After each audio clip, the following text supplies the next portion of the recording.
Hi friends, welcome to chicks poultry farm Hubli. ಈಗ ನೀವು ನೋಡ್ತಿರೋದು 7 ದಿನಗಳ ಮರಿ.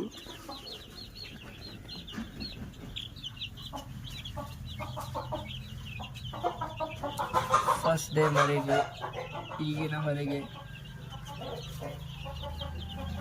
ಎಷ್ಟು ಚೇಂಜಸ್ ಅಂತ ನೋಡ್ತಿರ್ಬೋದು ನೀವು. ಈಗೆಲ್ಲ ರೆಕ್ಕಿ ಎಲ್ಲ ನೋಡಿ ಗೊತ್ತಾಗತ್ತೆ.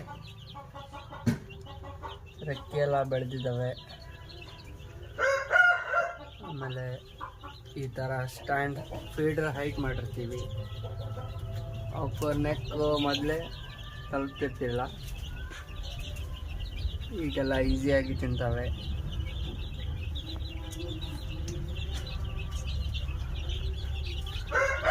ಯಾರಿಗಾದರೂ 1 ಮಂತ್ ಓಲ್ಡ್ ಚಿಕ್ಸ್ ಬೇಕಿದ್ರೆ ನಮ್ಮನ್ನು ಕಾಂಟ್ಯಾಕ್ಟ್ ಮಾಡ್ಬೋದು.